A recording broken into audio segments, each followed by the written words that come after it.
வணக்கம் தோழர்களே. வட மாவட்டங்கள்ல செந்தில் பாலாஜி களம் இறங்கியிருக்காருங்க. இந்த புயல் சேதப்பட்டு இருக்கிற பல்வேறு பகுதிகளில் மறுகட்டமைப்பு பணியில அவர் இறங்கி செஞ்சிட்டு இருக்கிறாரு. கதறாங்க ராமதாஸ் குரூப். ஐயோ நம்ம புலவலும் மண்ணள்ளி போட்டுருவாரு போல இருக்கேன்னு. இன்னொரு பக்கம் காலங்காலமா எதிரியா இருக்கிற அண்ணாமலை வரலாற்றிலேயே ஒரு பேரை பார்த்தா அதிர்ச்சி அடைகிறாருன்னா அது செந்தில் பாலாஜின்ற பேர் தான். அப்ப இந்த ரெண்டு பீஸ் சேர்ந்து கதறாங்க. அப்படி என்னையா பின்னாடி இருக்குன்னு பார்த்தா ஏற்கனவே கொங்கு மண்டலத்தை காலி பண்ணியாச்சு. கொங்கு மண்டலம் எங்கள் மண்டலம், கொங்கு மண்டலத்தை தனியாக பிரித்து மாநிலமாக்குன்னு உருட்டிக்கிட்டு இருந்த பாஜகவை பொடனிலே தட்டி ஓடு அப்படின்னு பத்தி விட்டாப்ல. அப்புறம் மொத்தமா ஜெயிச்சிட்டு இருந்த அதிமுகவை சைலண்டா சம்பவம் பண்ணி முடிச்சு விட்டாப்ல. இப்போ ஒரு பெரிய கெத்தா கட்டமைப்பை உருவாக்கி உட்கார்ந்துருக்காரு. இவரு வட மாவட்டங்களை இறங்குறாரு. அப்ப அல்லு விடத்தான செய்யும். அதுதாங்க இன்னைக்கு உங்களுக்கு காலங்காலமாகவே செந்தில் பாலாஜி எதிரியா நினைக்கிற ஒரு ஆள் இருக்காருன்னா அது அண்ணாமலை தான். முதல் தேர்தலில் போட்டியிடும் போதே அதிமுகவோடு கூட்டணி வைத்து முதல் தேர்தலில் போட்டியிடும் போதே அரவக்குறிச்சி தொகுதியில கதர்னவர் தான் நம்ம அண்ணாமலை. பிரச்சார வாகனத்திலே ஏறி நின்றுட்டு தூக்கி போட்டு மிதிச்சு பல்ல உடைச்சிருவேன் அப்படின்னு செந்தில் பாலாஜியை திரும்ப கதறி திட்டியவர் தான் நம்ம அண்ணாமலை.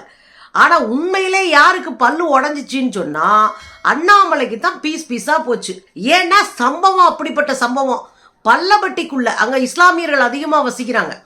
பள்ளப்பட்டிக்குள்ள கால் வைக்க முடியல நம்ம அண்ணாமலையால. கதற விட்டு ஓட விட்டுட்டாங்க மக்கள்.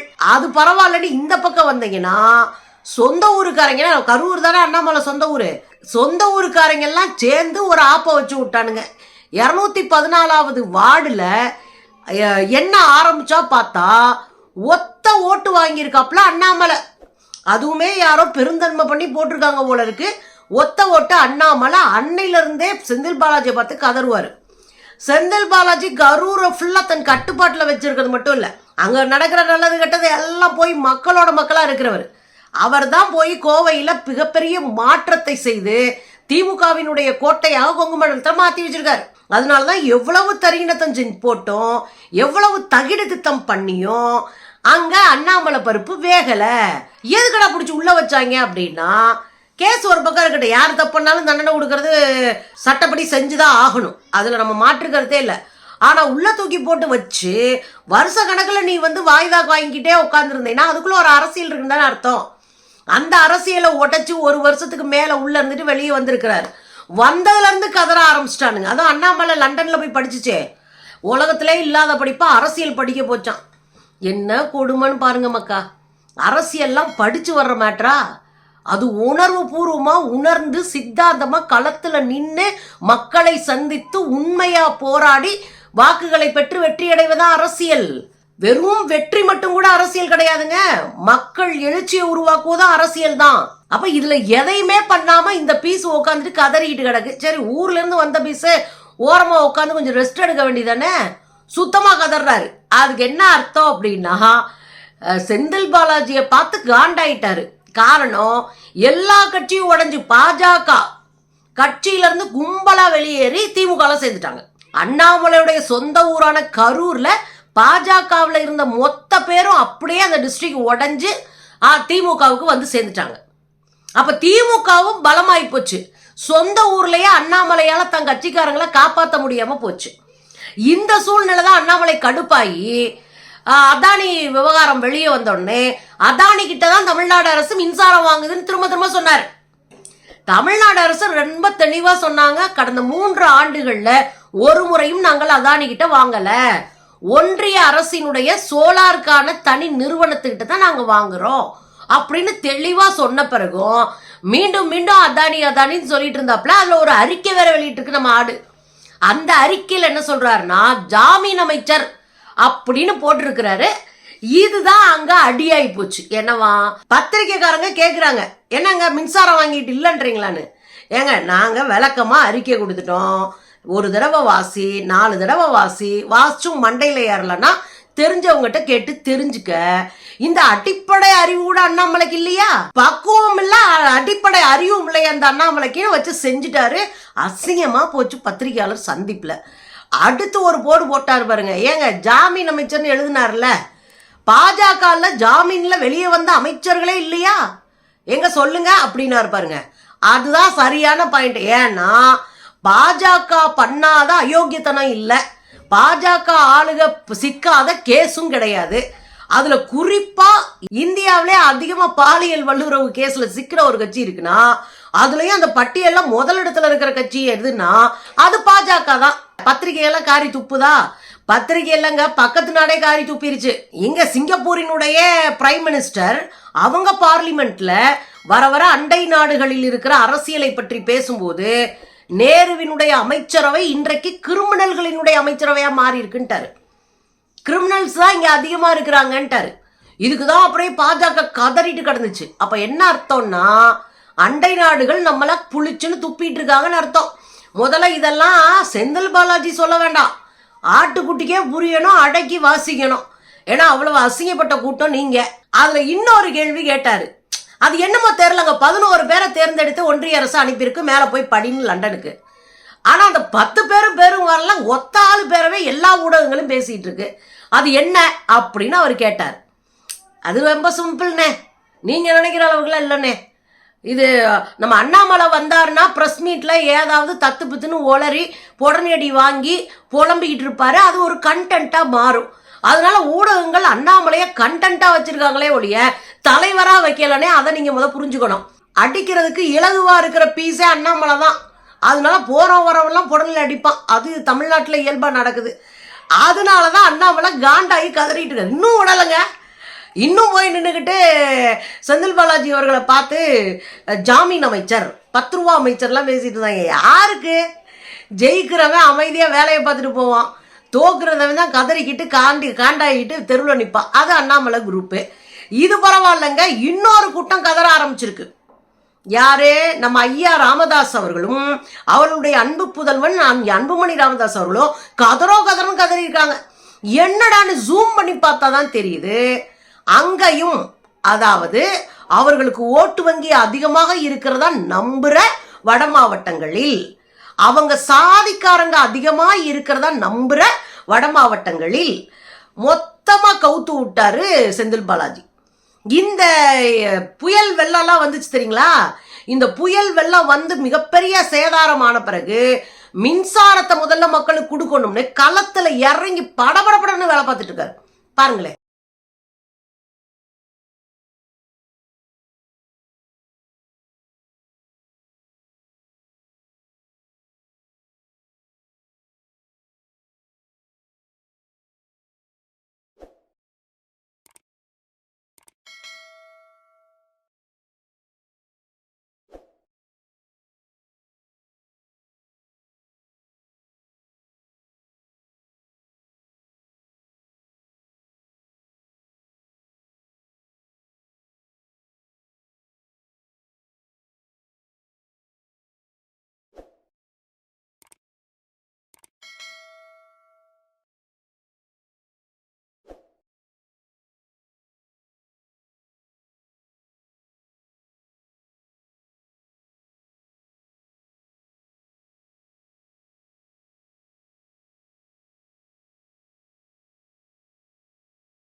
பாத்தீங்கல்ல எம்பிட்டு வேலை நடந்திருக்குன்னு.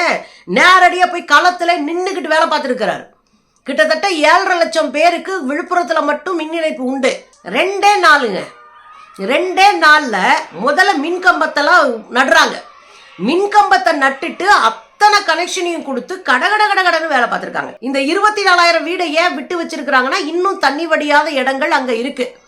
அதுல மின்சாரம் கொடுத்தா அங்க இருக்கிற மக்களுக்கு பாதிப்பு வந்துடக்கூடாது, உயிர் சேதம் வந்துடக்கூடாதுன்னு தான் அங்க மின்சாரம் கொடுக்கல. இந்த தண்ணியை எடுக்கிறதுக்கான வேலை போயிட்டு இருக்கு. அது முடிஞ்ச உடனே இவங்களுக்கு மின்சாரம் கொடுத்துருவாங்க. ஸோ களத்துல இறங்கி அத்திரடியா பணியாற்றுவதும் ஊடகங்கள்ல அதுல பயங்கரமா கொண்டாடப்படுறதும் அன்புமணி ராமதாஸ் அவர்களுக்கும் பயங்கரமா கடுப்பாய் காண்டாயிருச்சு. இதுல ராமதாஸ் அறிக்கையே வெளியிட்டாரு, ஜாமீன்ல வெளிவந்த ஒருத்தரை அமைச்சராக்கலாமா அப்படின்னு. அது நல்ல பல்லுலே போட்டு விட்டாங்க மக்கள். ரொம்ப சிம்பிளுங்க. ஒரு மாநிலங்களவை கட் பண்ற ஒரு மாநிலங்களவை உறுப்பினர் ஆகுறாரு, யார்? அன்புமணி ராமதாஸ். அவர் அப்படியே கொண்டு போய் அமைச்சராக்குறாங்க. அமைச்சரா சுகாதாரத்துறையில இருந்த அன்புமணி ராமதாஸ் அந்த காலகட்டத்தில் பல மருத்துவ கல்லூரிகளுக்கு சட்டத்திற்கு புறம்பாக இல்லீகலா அனுமதி கொடுத்திருக்காரு அப்படின்னு அவர் மேல சிபிஐ வழக்கு பதிவு பண்ணி விசாரிச்சுக்கிட்டு இருக்கு இப்போ. ஆனா இவங்கெல்லாம் யோகியமா பேசிப்பாங்க. நான் என் மகனை கட்சிக்கு கொண்டு வந்தா நடு ரோட்ல சாட்டையால் அடிங்கன்னு சொன்ன ஐயா ராமதாஸ் நசுக்குனாப்புல தான் மகனை கொண்டு வந்து தலைவராக்கி விட்டாரு கட்சிக்கு. இப்போ உங்களுக்கு புரியுதா? எப்படியாவது பாஜக கூட கூட்டணி வைக்கிறதுக்கு பின்னாடி இருக்கிற அரசியல் என்ன? ஏன்னா கேஸ்ல இருந்து விடுவிச்சு விடுங்கப்பா, உங்க கூட கூட்டணி வச்சா கேஸை விட்டுருவேம்ல, அது மாதிரி விடுவிச்சு விடுங்கயா அப்படின்னு தான் போய் கூட்டணி வச்சிருக்கிறாங்க. ஒருவேளை போன நாடாளுமன்ற தேர்தலில் ஒரு தொகுதியில ஜெயிச்சிருந்தா கூட அமைச்சராக இருப்பாங்க. ஆனா அதுக்கெல்லாம் ஆப்பு வைக்கிற வேலையா இப்ப நடந்து போச்சு. அதுதான் செந்தில் பாலாஜி இறங்கி களமாடுவது. வேற வழி இல்லாம வேடிக்கை பார்த்துட்டு இருந்த அன்புமணி ராமதாஸ் அவர்கள் இன்னைக்கு ரொம்ப வருஷமா அப்படியே ஹேங்கர்ல தொங்கிட்டு இருந்த வெள்ளக்கோட்டு, அதாவது டாக்டர் கோட்டு உதறி போட்டுக்கிட்டு ஸ்டெத்தஸ்கோப் எடுத்துக்கிட்டு நாங்களும் களமிறங்குறோம் அப்படின்னு மருத்துவ முகாமை இன்னைக்கு நடத்தி அதை அரசியலாக்கி அங்க பேட்டி கொடுத்து எல்லா வேலையும் பார்த்தாரு. ஆக இம்புட்டு வேலைக்கு பின்னாடி இருக்கிற அரசியல், ஐயையோ செந்தில் பாலாஜி வந்துட்டாரு, விட்டோம்னா அம்புட்டாட்டை முடிச்சு விட்டு போயிடுவாரு, மொத்தமா கட்சியவே களைச்சு விட்டு போயிடுவாரு, கவனமா இருங்க சாமிகளான்னு தான் களத்தில் நிற்கிறாங்க.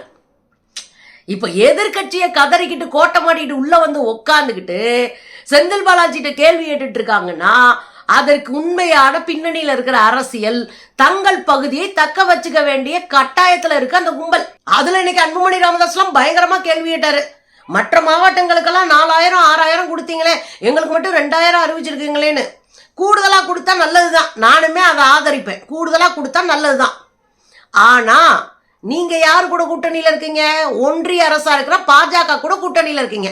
உங்களுக்கு தில்லு இருந்தா, தெனாவட்டு இருந்தா, முதுகெலும்பு இருந்தா பாஜகவை அறிவுறுத்தி ரூபாயை வாங்கி கொடுங்க. பல பேரிடர்கள் நம்மளுக்கு 10 பைசா கொடுக்காம தெருவில் விட்ட ஒரு கட்சி தான் பாஜக. அது கூட தான் நீங்க கூட்டணி இருக்கீங்க.